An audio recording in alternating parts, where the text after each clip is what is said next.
নমস্কার ও সালাম নিবেন। আমি কমলেশ হালদার চলে আসলাম হেডলাইন 24 ইউটিউব চ্যানেল থেকে আপনাদের সাথে আবারও প্রতিদিনের ন্যায় কিছু জাতীয় দৈনিকের হেডলাইন নিয়ে সাথে থাকুন। প্রথমে আমি যে নিউজটি পড়ব সেটি হলো প্রথম আলোর নিউজ হলো প্রধানমন্ত্রীর উপদেষ্টার দিল্লিতে প্রবেশে বাধা, বিস্তারিত জানার পর পদক্ষেপ নেবে ঢাকা। এটি হলো প্রথম আলোর একটি অন্যতম শিরোনাম। এরপরে বাংলাদেশ প্রতিদিন, পবিত্র আশুরার তারিখ নির্ধারণে জাতীয় চাঁদ দেখা কমিটির সভাকাল। জাতীয় চাঁদ দেখা কমিটির সভা আগামীকাল মঙ্গলবার সন্ধ্যা 6:45 ইসলামিক ফাউন্ডেশনের বাইতুল মোকাররম সভাকক্ষে অনুষ্ঠিত হবে। এরপরে আরো কিছু খবর রয়েছে। যুক্তরাজ্যে বিক্ষোভের মুখে হাসনাত সাদিক। সংসদে অর্থ মন্ত্রণালয় সম্পর্কিত স্থায়ী কমিটি গঠন। আগামী 5 দিন ভারী বর্ষণ হতে পারে যেসব অঞ্চলে। সংসদে অর্থ মন্ত্রণালয় সম্পর্কিত স্থায়ী কমিটি গঠন। এরকম খবরগুলো ভিতরে রয়েছে। এরপরে পরবর্তী খবরে চলে যাচ্ছি। দৈনিক ইত্তেফাকের একটি অন্যতম শিরোনাম, এবার ভারতীয় হাইকমিশনের বক্তব্যের সুরাহা চাইলেন জামায়াত সেক্রেটারি।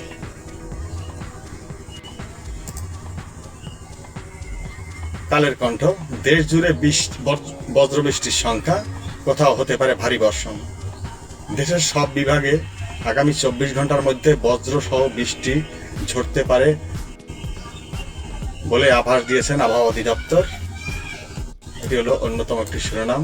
এরপরে নরসিংদীতে হচ্ছে সরকারি মেডিকেল কলেজ।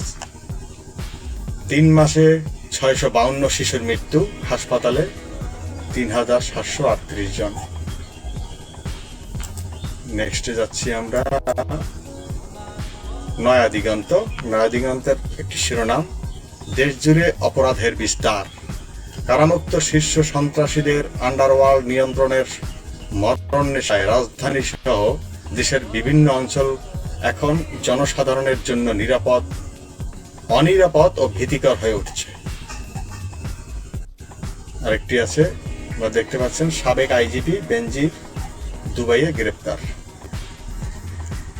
এরপরে আমরা নেক্সটে যুগান্তরের শিরোনাম, জিশানের শারীরিক অবস্থা নিশ্চিত করতে মেডিকেল বোর্ড গঠন।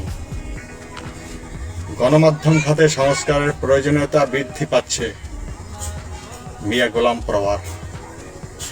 আরেকটি শিরোনাম, চাকরিজীবীদের বেতন বাড়ছে, শ্রমিকদের ভাগ্যে নেই ন্যূনতম মজুরি, সাইফুল হক। নেক্সট সমকালের একটি শিরোনাম হলো, রাউজানে যুবদল নেতা হত্যা, 5 অস্ত্রধারী শনাক্ত, সবাই বিএনপির সঙ্গে। ভিতরে একটু 2-1 লাইন পড়ে শোনাচ্ছি। চট্টগ্রামের রাউজানে যুবদল নেতা মাকসুদুল হক চৌধুরী মাসুদ হত্যার ঘটনায় 5 অস্ত্রধারীকে শনাক্ত করেছে পুলিশ অভিযান চালালেও কাউকে আটক করতে পারেনি। এরকম ভিতরে আছে, আপনারা করে নেবেন। এখানে বিএনপির আরেকটি খবর রয়েছে, নিচে দেখতে পাচ্ছেন, বিএনপির 82 কমিটির 72টি মেয়াদ উত্তীর্ণ। নেক্সটে যাচ্ছি আমরা। এটি হলো কালবেলা নিউজ, দিল্লির বিমানবন্দর থেকে ফেরত আসছেন প্রধানমন্ত্রী, তথ্য উপদেষ্টা। আজকে এই খবরটাই বেশি করে হেডলাইন করেছে। এটা হলো